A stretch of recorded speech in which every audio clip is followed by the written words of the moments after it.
Meus queridos irmãs e irmãos, mais uma vez é um prazer estar junto de vocês, para que a gente possa relembrar um pouco dos ensinamentos do Cristo, ler um pedacinho do Evangelho, que Kardec nos deixou com tanto carinho, para que a gente possa refletir a respeito de nossas vidas, de nossas atitudes, a respeito de como temos decidido, de fato, como tocar a vida, como evoluir nessa existência.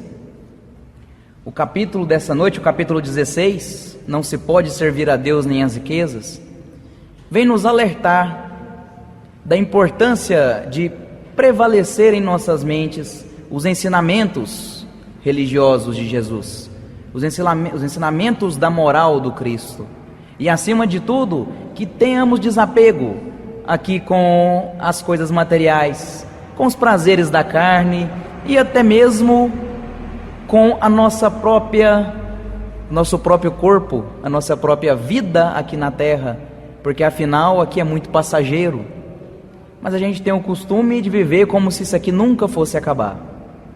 Eu passo os meus dias e por aí vai, apenas trabalhando, esforçando, esperando para que um dia eu possa ser feliz, para que um dia eu possa aproveitar de fato o que eu tanto trabalho para conquistar. A pessoa nasce, cresce, começa a entender por si, e aí fala assim, minha vida é ruim demais. Meu pai, mas minha mãe vive me colocando regras, me castigando. Eu vou ser feliz quando eu completar meus 18 anos. Porque aí meu pai e minha mãe não vai mandar mais em mim. E aí aquele pobre coitado, aquela pobre alma completa 18 anos, termina a escola, começa a faculdade, e aí descobre que a vida está começando agora, que o pai mais a mãe só queria proteger ele, que agora veio a vida para bater. E ele fala assim, mas então estou na faculdade, a vida está batendo, eu vou ser feliz depois que eu sair da faculdade, me formar.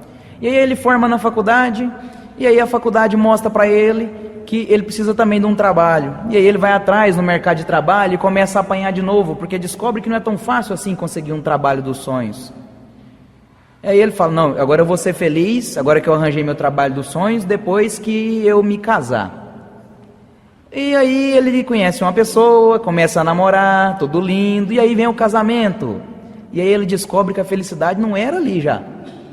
O casamento é muito bom, mas tem uns problemas, todo mundo tem. Então ele parcela aquela felicidade de novo e fala assim, eu vou ser feliz quando eu tiver meu primeiro filho, porque é a felicidade do casal. E aí vem a primeira criança, e aí ele descobre que a felicidade não era aquilo ali que ele estava esperando, porque a criança acorda de madrugada para tomar mamadeira nada, né? Para mamar no peito, acorda com a fralda cheia, a esposa está cansada porque trabalhou o dia inteiro, cuidou do menino o dia inteiro, é ele que vai ter que trocar de madrugada. E aí ele fala, não, minha felicidade vai ser quando vier o segundo filho, porque no primeiro eu não estou sendo muito feliz não. E aí vem o segundo, mas é a mesma trabalheira, gente, o menino não sabe trocar a fralda sozinho, 3 meses e não sabe fazer isso sozinho, pelo amor de Deus. E aí parcela de novo a felicidade dele para quando o filho dele sair de casa. E aí o filho vai, cresce, estuda, forma, vai trabalhar e sai de casa. E aí ele descobre que aquilo ali não era felicidade não.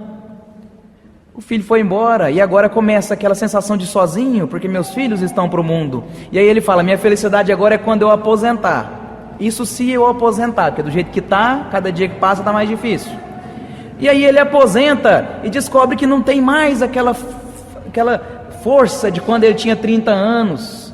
Ele não é mais aquele jovem que consegue desbravar o mundo, agora ele está velho, cansado. E então ele fala assim, não, mas eu vou ser feliz agora, já que quando eu estou aposentado e não consigo ser feliz, eu vou ser feliz quando eu morrer. E aí ele morre e descobre que não era só aqui, que a vida não é só essa, que a gente tem um espírito infinito, imortal, e que aí ele vai ter que voltar aqui e fazer isso tudo de novo, porque a gente pega a nossa felicidade e parcela, sendo que eu podia ter vivido, de quando criança, feliz, porque eu podia correr e brincar, eu tinha tempo para isso, tinha felicidade e agilidade para isso, eu tinha força. Podia ter sido feliz quando ele completou os 18 e foi estudar na faculdade, porque ele teve a oportunidade de aprender. Podia ter sido feliz quando ele entrou no trabalho e teve a oportunidade de trabalhar. Quantas pessoas estão desempregadas hoje e alguém que tinha um trabalho não valorizou? quanto ele podia ter sido feliz quando casou, aproveitar dos anos dourados do casamento, e depois quando veio o filho, aquela felicidade do primogênito, depois a felicidade do caçula, depois a felicidade de ver eles conquistando os seus próprios desafios, e aí a felicidade da aposentadoria, de falar assim, ó, consegui uma coisa que quase ninguém vai conseguir mais, e a felicidade de partir daqui e deixar aqui um bom legado. A vida nossa é por etapas. Eu preciso viver o momento. E aí que vem a parábola de hoje, uma leitura tirada lá do Evangelho de Mateus, a parábola dos talentos. Já vou explicar por que eu estou citando que foi do Evangelho de Mateus. Deus nos criou com sua infinita sabedoria, bondade, para que evoluíssemos, mas nos criou ignorantes, simples, para que pudéssemos aprender. Nos deu a lei do trabalho, é preciso trabalhar, é preciso evoluir. Nos criando simples e ignorantes, lá aquele homem das cavernas que não sabia usar o fogo, que ainda tinha medo de quando anoitecia o sol ir embora, e ele foi aprendendo com suas próprias pernas, com suas próprias atitudes, a manusear fogo, a depois a construir casas, a fazer inúmeras coisas, ao ponto de que hoje temos medicina avançada, curando coisas invisíveis, tecnologia que o homem chegou lá na Lua e está indo para outros planetas, mas ainda insistimos em contrariar um cara que esteve aqui há mais de 2000 anos, que nos pediu apenas que amássemos uns aos outros. Ainda estamos evoluindo. É normal, afinal somos seres imperfeitos, fomos criados para evoluir, e Deus nos deu essa sabedoria, essa capacidade para que pudéssemos evoluir com as próprias pernas, para que pudéssemos dar valor nessa evolução. Imagina se a gente ganhasse tudo de mão beijada. Como tem uma historinha lá no Antigo Testamento que conta de Adão e Eva, uma história alegórica que fala que duas pessoas receberam o paraíso, mas era tudo de mão beijada, não tinha valor, então eu fui lá e perdi o paraíso. Imagina se a gente tivesse esse paraíso aqui hoje, será que a gente, não tendo conquistado, tendo ganhado ele de presente, a gente daria valor? E então Jesus vem falar do reino de Deus, do que Deus nos faz, falando assim lá no Evangelho de Mateus, como Mateus nos relatou, que o Senhor age como um homem que antes de fazer uma longa viagem fora do seu país, convoca os servos e deposita seus bens nas mãos dele.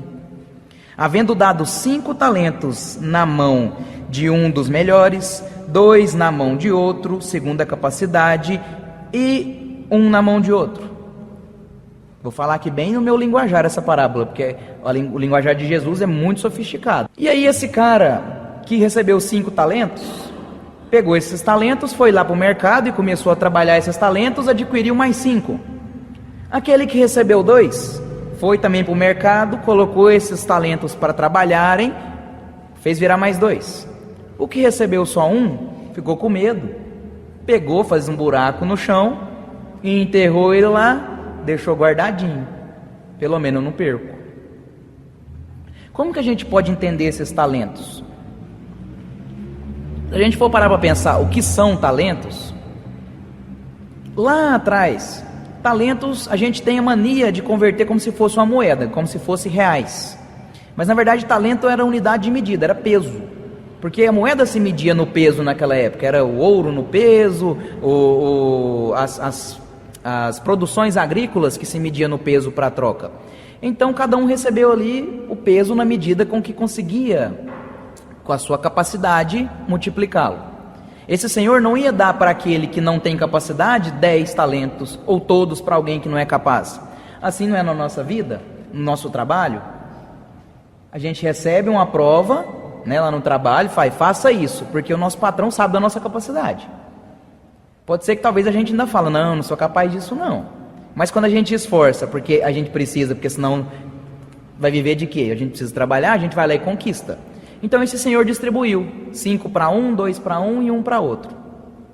Quando passado-se o tempo, esse Senhor regressou, chamou esses servos para trás, afinal ele tinha que acertar contas, o dinheiro era dele, as posses eram dele. E aí, O que aconteceu? O que tinha 5 chegou e falou assim: está aqui, meu senhor, trabalhei os seus talentos, você me deu 5, estou te devolvendo 10. Ô meu servo bom e fiel, você foi muito fiel no pouco, então eu vou te propiciar muito. Venha e aproveite das riquezas e dos prazeres do seu rei, do seu senhor. Aproveite junto comigo. Então veio aquele que pegou só 2. Meu senhor, peguei os seus 2 talentos, trabalhei eles e ganhei mais 2. Está aqui 4 talentos. Ô meu servo bom e fiel, foste fiel no pouco, serias fiel no muito.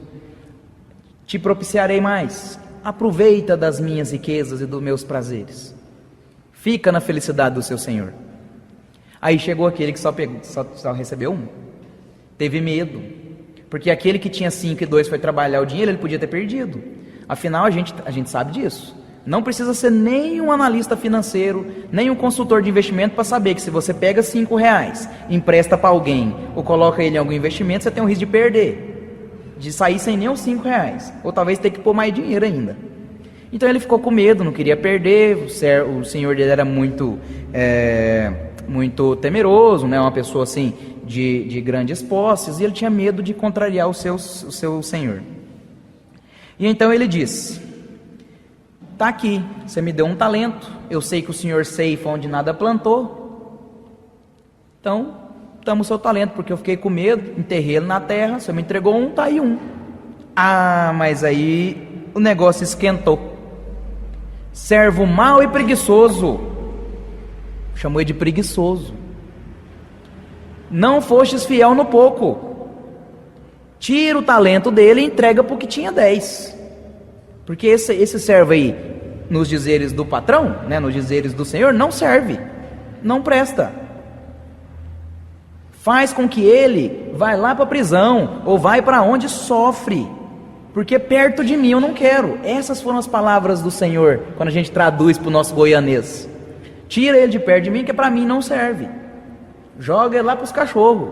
Para quem que aguenta esse cara? Porque ele é preguiçoso. Ué, mas então vamos pensar. Se esse cara que recebeu só 1 tivesse pegado esse 1 e trabalhado, poderia ganhar mais dinheiro? Poderia. Ele poderia perder? Poderia. Tanto é que o patrão fala: por que você não pegou meu dinheiro, já que você não teve coragem, e colocou na mão dos banqueiros, para que rendesse juros que eu merecia por esse tempo todo que meu dinheiro ficou guardado? Será que se ele tivesse perdido, esse senhor teria tratado ele dessa mesma forma? Porque ele poderia chegar e falar assim: ó, você só me deu 1, eu só tinha 1, o outro tinha 5, mas eu tentei fazer o mesmo que o outro de 5, e coloquei seu dinheiro para render, só que infelizmente eu perdi, porque as minhas apostas não foram boas. Talvez, estou falando talvez, porque a gente não sabe o que esse rei faria, porque afinal Jesus contou uma parábola, uma história, talvez esse rei nem exista, mas talvez ele faria assim: ó, olha, eu sei que eu te entreguei pouco, eu sei que é difícil o mercado financeiro para quem não conhece, então eu te perdoo, pelo menos você tentou. Porque é muito melhor falhar tentando do que ter remorso por não ter tentado. Afinal, agora trazendo o raciocínio para nós, porque Jesus falava por parábola, Jesus não estava falando de dinheiro, Jesus não estava falando de um rei e seus servos, Jesus estava falando de nós. Inclusive, mesmo 2019 anos depois de Jesus, depois do Cristo, ele ainda está falando de nós. Porque afinal, Deus que nos criou simples e ignorantes, nos dá capacidades, nos dá talentos. Porque tivemos o primeiro talento quando fomos criados, o talento de aprender. Porque nos consideramos o único animal que pensa, é assim que o ser humano se considera. O pobre coitado do nosso cachorro, quando faz uma arte, destrói alguma coisa, a gente vai lá dar às vezes uma chinelada, ou deixa ele de castigo, faz alguma coisa, ele aprende que ele não pode fazer aquilo ali mais. Mas nós somos mais teimosos, porque nós somos os únicos que pensam, né? E às vezes a gente insiste no erro, a gente descobre que está errado, alguém vai lá e fala assim: ó, você está errado, não faz isso não, e a gente quer insistir no erro. E Deus constantemente nos mostra que estamos errados. O problema é que o nosso olho se fecha para o nosso problema. Porque quando a gente deita a cabeça no travesseiro à noite e fala assim, opa, hoje eu contrariei fulano, não podia. Hoje eu fiz mal para o ciclano. Hoje eu deixei de ajudar o outro. É Deus nos cobrando a nossa consciência. É o juízo final que muita gente espera, acontece todo dia. Todo dia quando o remorso bate, é o juízo final acontecendo. É aquela separação do joio e do trigo, os bons para a direita, os maus para a esquerda. Essa separação acontece todo dia. Imagina ela acontecendo todo dia e depois quando a gente desencarna. Que aí Deus vai puxar lá, tipo assim, ó, deixa eu ver o que você fez. Joga na tela. Hoje a gente tem um negócio chamado Facebook, que a gente vê quase tudo que a pessoa faz. Tem gente que posta até assim, ó, tô indo no banheiro. Que é para avisar, vai que alguém procura ele, né? Então a gente sabe a vida inteira da pessoa. Você vai lá no Google e joga o nome da pessoa, puxa Facebook, Instagram e não sei mais o que, e descobre tudo que a pessoa já fez. Onde ela estudou, onde ela trabalha, onde ela nasceu, qual hospital, quem foi o médico que fez o parto. Sabe tudo. Imagina Deus, que tem o Facebook em tempo real da nossa vida. Imagina se esse Deus, quando a gente fala de talento, aí a gente pode pensar assim, mas ele não foi muito bom comigo não. Porque na fila das capacidades eu passei e acho que não foi distribuído para mim. Porque na minha vida só veio problema, só veio tormento. Aí é hora da gente parar para pensar que naquela vez que eu estava aqui para aprender, em vez de aprender eu fui teimoso. Em vez de acumular coisas boas, eu acumulei problemas. Mas esse Pai, esse Deus, que é esse Senhor que Jesus faz alusão, é tão misericordioso, é tão bondoso, que nos perdoa. E fala assim, ó, vamos fazer o seguinte, você estava lá para aprender, não aprendeu. Estava para fazer coisa boa, não fez, acumulou coisa ruim. Pelo contrário, em vez de ficar só quieto, em vez de enterrar o talento, que estava enterrar no chão e voltar com ele inteiro, não, você simplesmente jogou ele fora. Você nem tentou trabalhar ele, acumulou dívida. Mas volta lá, te permito voltar lá para você redimir. Aí a gente pensa, graças a Deus, obrigado Pai, eu vou voltar lá e vou redimir tudo de uma vez, porque a gente é poderoso. 10 encarnações de coisa errada, vou resumir tudo nessa. Aí Deus falando, calma meu filho, faz o seguinte, paga só um pouquinho, volta lá e redime um pouquinho, eu deixo. Deus parcela em infinitas encarnações as nossas dívidas. Ele fala assim, ó, paga um pouquinho nessa, um pouquinho na outra. Opa, voltei aqui, em vez de pagar, peguei mais dívida. Preocupa não meu filho, eu te perdoo de novo. Volta lá e faz de novo. Tenta de novo. Porque Deus nos dá o talento. O talento maior que a gente tem é poder acordar de manhã cedo, puxar o ar, ó, o ar vir, eu saber que eu estou vivo, que eu estou aqui mais um dia, porque mais um dia aqui não significa mais um dia de trabalho, mais um dia de sofrimento, mais um dia de problema, é mais um dia de oportunidade, de resgate. Mas Jefferson, meu vizinho só faz coisa errada, bate na esposa, rouba no supermercado, não paga suas contas e vive uma vida magnífica. Eu faço tudo certo, vou no centro, faço caridade, faço cesta, faço sopa e não sei mais o que, e vivo no problema, vivo no sofrimento. Afinal, a Terra, um planeta que até então é de provas e expiações, será que é um lugar para a gente ser feliz? Jesus nos disse, a Terra não é um paraíso de delícias, é um lugar de pranto e ranger de dentes. Porque aqui é o lugar que a gente vem para nos recuperar. Aqui é a reabilitação. Tem muita gente que fala assim, é o planeta hospital. Eu prefiro falar que é o planeta escola. Porque quando você fica de recuperação, não é, tia Edna? Quando fica de recuperação, a gente vê os amiguinhos indo para outra série e a gente ficando.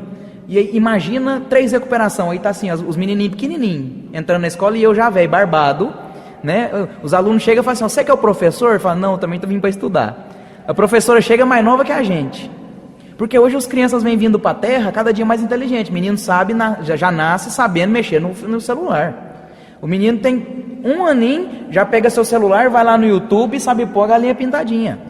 E a gente, na hora que chega um WhatsApp, não dá conta nem de ler, porque é em banana.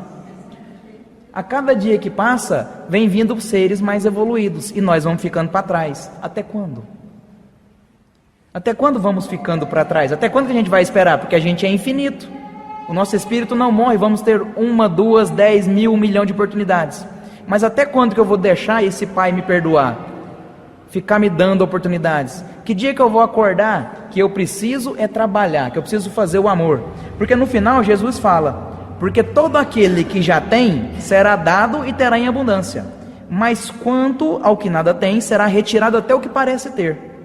E esse servo inútil será arremessado nas trevas exteriores, onde haverá prantos e ranger de dentes. Aqui Jesus não quer dizer que vai tirar daquele que tem, que não tem, por exemplo, dinheiro, que a gente tem mania de pensar em dinheiro. O que ele quer dizer é o seguinte: te dei a oportunidade, você trabalhou a oportunidade, parabéns, vai receber mais. Porque se você resgatou um pouquinho, já liberou crédito para você resgatar mais um pouco. Terminei minhas dívidas, opa, começou o degrau da evolução, acabou as dívidas, agora é daqui para cima, planetas de regeneração, mundos ditosos superiores, eu estou vivendo a vida que eu escolhi viver. Agora, para aquele que pegou a oportunidade, em vez disso arrecadou mais dívida, vai começar a ser tirado a oportunidade dele. Sabe por quê? Porque Deus foi misericordioso e deu para ele um lar bom, para que ele aprendesse. O que ele fez? Judiou daquele lar, não respeitou o pai e a mãe, acumulou mais dívida. O que eu preciso fazer com aquele menino? Quem é mãe vai entender. A gente pega e fala: ó, não pode fazer isso, ele faz. Ó, não pode fazer isso, ele faz. Ó, vai ficar de castigo, ele faz. Ó, tá de castigo uma semana, ele faz na outra. Ó, tomou uma chinelada, ele faz. Saiu da mãe, já não consegue a mãe mais controlar, agora a polícia controla. A polícia também não dá conta, até que a morte chega. O que a mãe faz? A cada dia que passa vai ficando mais severa. A mãe de danar começa a pôr de castigo começa a ter talvez até uma chineladinha. A mãe não consegue, vai para a polícia mais severa, a polícia não consegue, chega à morte por umas vias mais severas. À medida que a pessoa não quer aprender, a oportunidade começa a faltar. Com a gente também vai ser assim. Se eu não quero aprender, Deus vai me falar assim: olha, eu vou ter que te mostrar um caminho mais difícil, porque no caminho mais fácil você não quis aprender. E aí aquela oportunidade que antes era de resgatar uma coisinha, vai acumulando, que eu começo a ter reencarnações compulsórias e chegar aqui sofrendo o dobro do que eu sofro hoje. Afinal, o que justifica uma criança que não fez nada para ninguém nascer numa cadeira de rodas? É porque chegou um momento que não tinha como mais ter aquela resignação, ter a evolução pelas pernas. E a falta das pernas vai fazer com que ela seja mais humilde e que consiga conquistar a evolução necessária para ela. Porque a gente só aprende no sofrimento. Quem dera se a gente aprendesse na bonança. Porque se a gente recebesse o paraíso hoje, a gente não saberia tratar. Mateus vem relatar isso. Mateus foi um dos evangelistas que mais ligaram o Antigo Testamento no Novo, porque ele era um cobrador de impostos, era conhecido como Levi, e Jesus mudou a vida dele. Então ele queria mostrar para os outros, para os judeus, que não aceitaram Jesus, porque afinal Jesus era judeu, e até hoje o Messias para aquele povo não veio. Então ele quer mostrar: olha, esse sim é o Messias, esse é o caminho. O problema é que lá na antiguidade era difícil de entender, mas hoje a gente já tem o Consolador prometido. A doutrina dos Espíritos veio nos mostrar o que é preciso para ser feliz, porque Jesus mostrou o caminho. O Espiritismo explica o caminho. O caminho era o amor, o caminho era a felicidade, o caminho era amar o próximo. Mas eu tenho tanto sofrimento. Agora está aqui o Espiritismo ensinando que se você sofre, a culpa é sua, porque foram as nossas escolhas que definiram nossos caminhos. E como que faz para que eu possa me livrar dessas dores? Fora da caridade não há salvação. Tinha escrito aqui, não tinha? Antes da reforma: fora da caridade não há salvação. Vai voltar, vai escrever de novo, porque essa é a máxima que Allan Kardec nos deixou. Porque ele nos deixou, Jesus deixou o caminho que era o amor. Como que eu posso amar o meu próximo fazendo coisas simples? A caridade. Através da caridade é que eu vou exercitar meus talentos, porque foi me dado a caridade. Mas Jefferson, para terminar, seu Paulo, para finalizar, eu não tenho dinheiro para fazer caridade. Quem diz que a caridade tem que ser financeira? Um bom dia, um sorriso, um olá, tudo bem, como vai? É uma das melhores caridades que a gente pode fazer no dia para uma pessoa. Porque tem gente que sai de casa focado no problema, acordou, ligou o programa do Datena, descobriu que mataram não sei quantas pessoas em Catalão hoje. Ela chega no trabalho, cara fechada, querendo brigar com Deus e o mundo, e você fala assim: bom dia, que seu dia hoje seja maravilhoso, porque você merece. Essa pessoa se desarma, o mundo dela muda, porque segundo alguém deu atenção para ela, porque em 1 segundo alguém mostrou que ela é uma pessoa importante, e a gente é muito egoísta, a gente quer ser importante para todo mundo, e isso infla o ego, e aí aquilo começa a desencadear em coisas boas, porque uma pequena ação que eu faço pode virar uma grande ação no futuro. Talvez aquilo foi necessário, aquele bom dia no dia dela, foi necessário para no fim do dia ela evitar um mal terrível que poderia estar naquela cabeça. Quantas pessoas hoje têm acometido-se por suicídios, por depressões inimagináveis, na falta talvez da gente abrir o olho de que nosso irmão, nosso próximo, precisa na verdade é do carinho. Carinho, caridade tem o mesmo radical. Carinho, caridade. Talvez o carinho que eu possa praticar para alguém já é necessário para toda uma existência.